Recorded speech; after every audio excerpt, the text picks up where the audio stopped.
Well,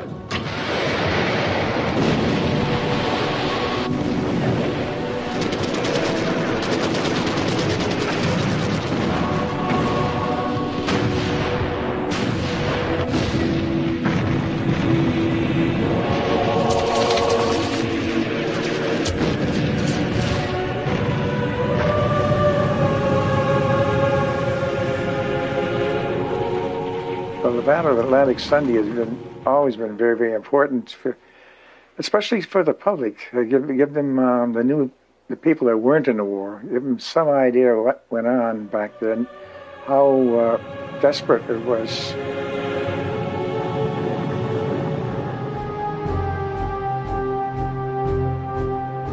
The function of the navies, and the British and the Canadian and the Americans, when they finally got in, was to escort ships across. Our job was to protect the merchant ships, and don't forget they were carrying everything to Britain. They didn't fly airplanes full of goodies. They had to go by water. Whenever a U-boat sighted a convoy or wanted to maybe just report on the weather, they had to surface.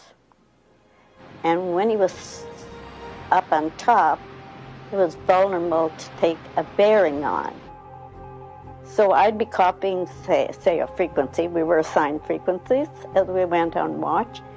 So when I heard a U-boat, they had two special code signs saying, "Headquarters, listen to me, I got something to say." And as soon as you got a U-boat, you hit a panic button, and that bearing and our coded copy, our teletype operator, would send that on. Now, we didn't know else what happened, but after the war, we know it ended up in Bletchley Park being decoded. Our sister ship went with the convoy. It wasn't our turn this time. She got nailed on the way back.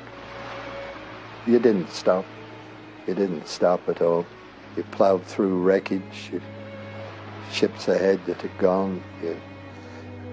You'd see little bobbins up and down with their little red lights on life jackets in. And you couldn't do a thing about it. Just had to keep going. And that was it.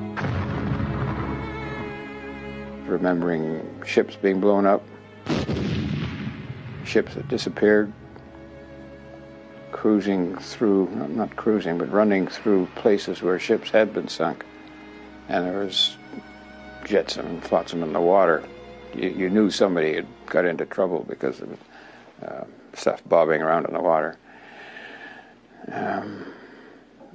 Most of the time it was very boring. I think used to say war at sea was 99% boredom and 1% unmitigated terror. I guess that's not a bad description. But you always figure, you have to, that somebody else might get killed, but you're not going to. Some other ship can get sunk, but not us.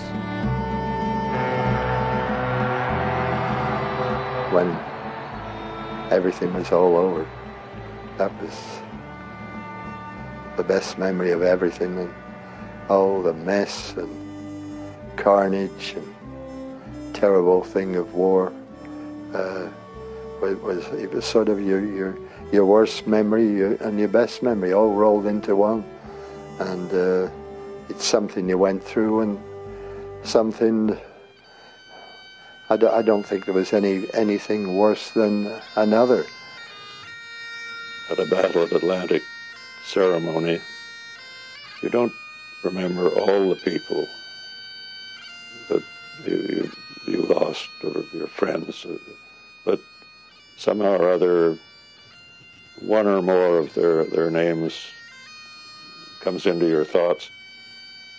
So I've always found Battle of Atlantic annual ceremonies not purely a sad occasion, but there's an element of sadness there which comes and goes.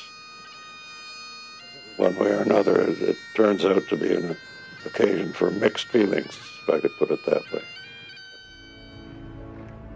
We did a job that we were asked to do, and we were proud to do it.